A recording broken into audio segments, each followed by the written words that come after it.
Of EAMCET అప్లికేషన్లోకి వెళ్తే normalization of question paper check చేద్దాం. నార్మలైజేషన్ ఆఫ్ క్వశ్చన్ పేపర్ అంటే ఎంసెట్ ఎగ్జామినేషన్ సెషన్స్ లో జరుగుతాయి. అంటే 1,00,000 మంది స్టూడెంట్స్ ని 10,000 లెక్కన శాంపుల్ కింద డిఫరెంట్ సెషన్స్ లో వీళ్ళు కండక్ట్ చేస్తారు. మొత్తం ఆన్లైన్ ఎగ్జామినేషన్ కాబట్టి అలా కండక్ట్ చేయడం జరుగుతుంది.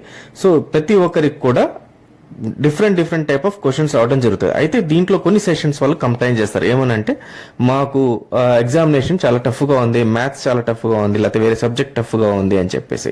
సో అలాంటప్పుడు ఎంసెట్ సీరియస్ గా తీసుకొని ఎందుకు వీళ్ళకి టఫ్ గా వచ్చినాయా, అంటే క్వశ్చన్స్ ఏమన్నా అల్గారిథం ద్వారా ఏమన్నా టఫ్ క్వశ్చన్స్ ఏమన్నా వచ్చాయా అని చెక్ చేయడం జరుగుతుంది. ఇలా ఫస్ట్ థింగ్ వీళ్ళు ఎలా చెక్ చేస్తారనేది చూద్దాం. సో ఇక్కడ చూడండి, ప్రాసెస్ చూడండి. దీంట్లో ఫార్ములా బేస్డ్ ఉంటుంది. దీంట్లో ఫస్ట్ వచ్చి జీటీఏ చెక్ చేస్తారు. జీటీఏ అంటే ఏంటంటే average mark of the top 0.1% of all the candidates across all the sessions of subject put together. అంటే so average mark of top 0.1% of all candidates. So all candidates కి average top mark ఎంత వచ్చింది అంటే 1,00,000 మందిలో top 0.1% మందిని తీసుకొని వాళ్ళకి particular గా మ్యాథ్స్ అనే సబ్జెక్ట్ ఒకవేళ టఫ్ అనుకుంటే ఆ మ్యాథ్స్ సబ్జెక్ట్ లో వీళ్ళకి ఎన్ని మార్కులు వచ్చాయి అని చెక్ చేస్తుంది. అలాగే సెకండ్ థింగ్ ఎస్టీఏ చెక్ చేస్తుంది. ఎస్టీఏ అంటే ఎవరైతే కంప్లైంట్ చేశారో, అంటే మాకు ఈ పర్టికులర్ సెషన్ వాళ్ళు మాకు మ్యాథ్స్ టఫ్ గా వచ్చిందని కంప్లైంట్ చేస్తే ఆ సెషన్ వాళ్ళకి టాప్ 0.1% ఆఫ్ ది క్యాండిడేట్స్ ఎవరైతే హైయెస్ట్ మార్క్ ఉందో వాళ్ళవి తీసుకొని యావరేజ్ చెక్ చేస్తారు. సే ఫర్ ఎగ్జాంపుల్ టోటల్ అందరూ కలిపి 1,00,000 మెంబర్స్ అందరికి కలిపి వీళ్ళకి 70 మార్క్స్ అనేది యావరేజ్ గా మ్యాథ్స్ లో వస్తే ఈ పర్టికులర్ సెషన్ వాళ్ళకి ఒకవేళ ఇన్ కేస్ 50 మార్క్సే హైయెస్ట్ టాప్ వచ్చింది అనుకోండి, టాప్ మార్క్. సో అప్పుడు చాలా డిఫరెన్స్ ఉంటుంది. అంటే ఇక్కడ 50 మార్కు, ఇక్కడికి వచ్చేసరికి 75 మార్క్స్, అంటే 25 మార్క్స్ డిఫరెన్స్ ఉంటుంది. సో ఈ టాప్ క్యాండిడేట్స్ కి అంత డిఫరెన్స్ రాకూడదు. సో వచ్చింది కాబట్టి సో దీన్ని వీళ్ళు ఏం కన్సిడర్ చేస్తారంటే సంథింగ్ ఇక్కడ ఏదో జరిగింది, వీళ్ళకి టఫ్ గా వచ్చింది పేపర్ అని. అప్పుడు నార్మలైజేషన్ అనే ప్రాసెస్ అనేది స్టార్ట్ అవుతుంది. సో ఈ నార్మలైజేషన్ ప్రాసెస్ కి వీళ్ళు ఏం చేస్తారంటే ఒక ఫార్ములాని డిరైవ్ చేస్తారు. ఈ నార్మలైజేషన్ ఫార్ములా ప్రతి ఒక్క ఎంట్రన్స్ ఎగ్జామినేషన్ కి ఇదే కామన్ నార్మలైజేషన్ ఫార్ములా. ఎవరైనా సరే ఇండియాలో ఇదే ప్రాసెస్ ని ఫాలో అవుతూ ఉంటారు అనమాట. సో దీన్ని ఎలా డిరైవ్ చేస్తారని సింపుల్ గా చెప్దాము. సింపుల్ క్యాలిక్యులేషన్ అయితే ఒకటి చూడండి ఇక్కడ. సో దీంట్లో ఫార్ములా బేస్ చేసుకొని మనం ఎక్సెల్ షీట్ లో ఒక చిన్న క్యాలిక్యులేటర్ అయితే డెవలప్ చేస్తాము. ఈ క్యాలిక్యులేటర్ చూద్దాం ఎలా ఉంటుందో.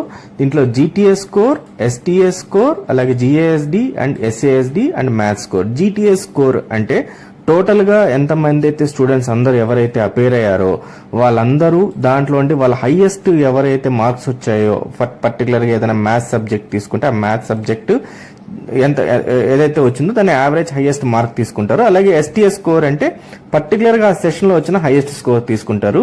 జిఏఎస్డి అంటే అన్ని సెషన్స్ లో అన్ని మార్క్స్ ని యావరేజ్ తీసుకుంటారు. ఎస్ఏఎస్డి అంటే పర్టికులర్ గా ఏదైనా ఒక సెషన్ లో యావరేజ్ మార్క్స్ తీసుకుంటారు. ఫర్ ఎగ్జాంపుల్ దీనికి ఇంకా ఈజీగా మనం ఎలా అర్థం చేసుకోవాలో చెప్తాను. ఒక సెషన్ 1 లో రాహుల్ అనే క్యాండిడేట్ కంప్లైంట్ చేశాడు. ఏమనంటే అతనికి మ్యాథ్స్ లో తక్కువ మార్కులు వచ్చాయి, నాకు చాలా టఫ్ వచ్చింది పేపరు అని చెప్పి. సో దీన్ని బేస్ చేసుకుని మిగతా వాళ్ళు కూడా కంప్లైంట్ చేసినప్పుడు సో ఎంసెట్ బోర్డు ఏం చేస్తుంది, జీటీఏ స్కోర్ ని ఎస్టీఏ స్కోర్ ని చెక్ చేస్తుంది. GTA score STA score check చేస్తే వాళ్ళకి డిఫరెన్స్ ఏదైతే ఉంటుందో, ఇందాక మనం చెప్పిన ప్రకారంగా డిఫరెన్స్ ఏదైనా ఉన్నప్పుడు ఎస్ వీళ్ళలో ఏదో డిఫరెన్స్ ఉంది కాబట్టి ఇతనికి నార్మలైజ్ అప్లై అవుతుంది అని వీళ్ళు అప్లై చేస్తారు. ఇదంతా కూడా ఇంటర్నల్ ప్రాసెస్, ఎక్కడ బయట ఎక్స్టర్నల్ గా వీళ్ళు మనకు డిక్లేర్ చేయరు. ఏ సెషన్ వాళ్ళకి అయిందని కూడా వాళ్ళు చెప్పడం జరగదన్నమాట.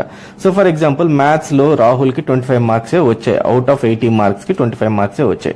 సో రాహుల్ అయితే కంప్లైంట్ చేశాడు. నౌ జీటీఏ స్కోర్ చూస్తాం. ఫర్ ఎగ్జాంపుల్ ఓవరాల్ గా సెషన్ మొత్తం కలిపి 1,00,000 మెంబర్స్ అపేర్ అయ్యారనుకుందాం ఎంసెట్ లో.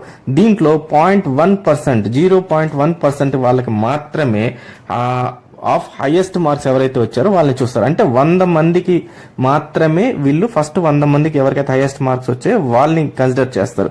వీళ్ళందరికీ యావరేజ్ గా మొత్తం తీస్తే యావరేజ్ గా 75 మార్క్స్ అయితే వీళ్ళకి వచ్చాయి అనుకుందాం, హైయెస్ట్ మార్క్స్ మ్యాథ్స్ లో.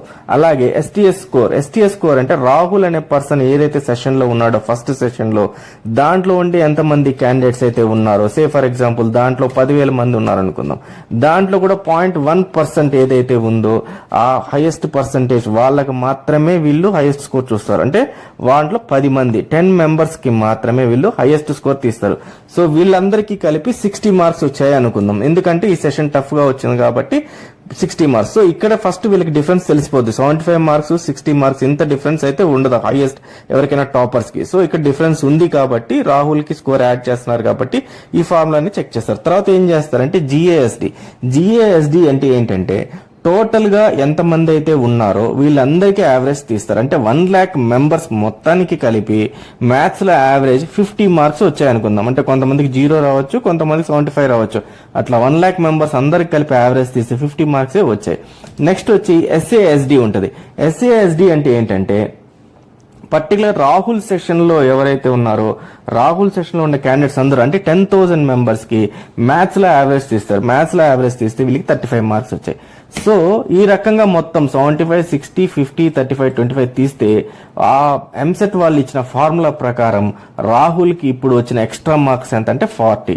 యాక్చువల్ గా రాహుల్ కి రావాల్సిన మార్కులు వచ్చిన మార్కులు వచ్చేసి ఇంతకు ముందు అయితే మనకు 25 ఉన్నింది. ఇప్పుడు నార్మలైజేషన్ అవటం వల్ల రాహుల్ కి 15 మార్క్స్ అయితే యాడ్ అయింది అనమాట.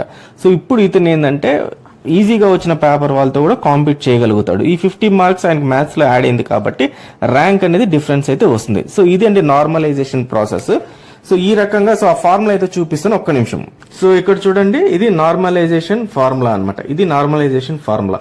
ఈ నార్మలైజేషన్ ఫార్ములా ఏం చేస్తారు, GASD GTA minus GASD by STA minus SASD into marks obtained by a particular candidate in the subject in a session minus SASD. So SASD ante sum of average and standard deviation of the subject of a session in which the candidate appeared. అంటే ఏ session లో అయితే ఆయన appear అయ్యారో ఆ session మొత్తం కలిపి ఎన్ని మార్కులు అయితే వచ్చాయో ఆ మార్కులు పర్టికులర్ ఒక సబ్జెక్ట్ లో దాని యావరేజ్ అనమాట. అలాగే జిఏఎస్డి అంటే యావరేజ్ ఆఫ్ ఆల్ సెషన్స్, అంటే 1 lakh మెంబర్స్ సంబంధించిన ఆల్ సెషన్స్ లో మ్యాథ్స్ లో వచ్చిన యావరేజ్.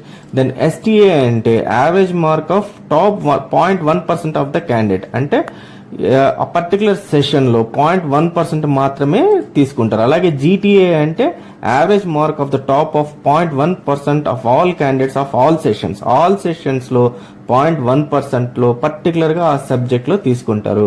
సో ఈ రకంగా క్యాలిక్యులేట్ చేస్తే రాహుల్ కి మనం ఇందాక చూసిన దాని ప్రకారం నార్మలైజేషన్ లో 25 మార్క్స్ వచ్చిన రాహుల్ కి 40 మార్క్స్ అయితే యాడ్ అవటం జరిగింది. అయితే దీంట్లో డౌట్ రావచ్చు, ఇన్ కేసు ఒకవేళ హైయెస్ట్ సెషన్ వేరే సెషన్ వాళ్ళు ఎవరికైతే హైయెస్ట్ మార్క్స్ వచ్చాయో వాళ్ళు కూడా యాడ్ అవుతాయా అంటే వాళ్ళకి యాడ్ అవ్వు. ఏ సెషన్ కి అయితే రాలేదో తక్కువ మార్కులు వచ్చాయో ఆ సెషన్ వాళ్ళకి మాత్రమే కన్సిడర్ చేస్తారు. అది ఏ సెషన్ ఏంటి అనేది బోర్డు వాళ్ళు ఇన్ఫార్మ్ చేయరు, అది ఇంటర్నల్ ప్రాసెస్. సో మీరు ఫైనల్ గా మీరు మార్కులు చూస్తే పాయింట్లలో ఉంటది. 80 మార్క్స్ కి 80 అయినా రావాలా, 79, 75 రావాలా, 70 రావాలా, 65 రావాలా. కానీ మీరు ఒకసారి మీ మార్క్ షీట్ ఓపెన్ చేసి చూస్తే రేపు ఎంసెట్ వచ్చినది 60.99, 60.58 ఈ రకంగా వస్తుంది. దీనికి రీజన్ ఏంటంటే ఇది నార్మలైజ్డ్ అయ్యింది కాబట్టి, ఆ ప్రాసెస్ లో అయింది కాబట్టి నార్మలైజేషన్. సో వీళ్ళకి ఆ పాయింట్స్ లో మనకు వాల్యూస్ అయితే కనబడతాయి అనమాట. So for the candidates for whom there is no qualifying cut off in TS EAMCET, if the marks in TS EAMCET after normalization go below 0 negative, the mark is treated as 0. If the tie persists, then TS MSET normalization marks through negative are considered for resolving the tie. In case ఒకవేళ ఈ normalisation వల్ల ఎవరికైనా negative marking అయితే జరిగింది అంటే minus values లోకి వెళ్ళిపోతే వాళ్ళని 0 కింద కన్సిడర్ చేస్తారు. అప్పుడు కూడా ర్యాంకింగ్ అప్పుడు ఈ 0 మార్క్ ని కన్సిడర్ చేయటం వల్ల వేరే వాళ్ళతో ర్యాంక్ లో టై అయ్యిందంటే అప్పుడు మాత్రము నెగిటివ్ మార్కింగ్ లో తీసుకుంటారంట. సో ఇది మీకు అర్థమైంది అనుకుంటున్నాను ఈ ప్రాసెస్ అంతా. ఇన్ కేస్ స్టిల్ మీకు ఏదైనా డౌట్ ఉంటే కామెంట్ సెక్షన్ లో కామెంట్ చేయండి, దాని గురించి ఇంకో క్లియర్ గా మీకు ఇంకా డీటెయిల్స్ అయితే చెప్పడం జరుగుతుంది.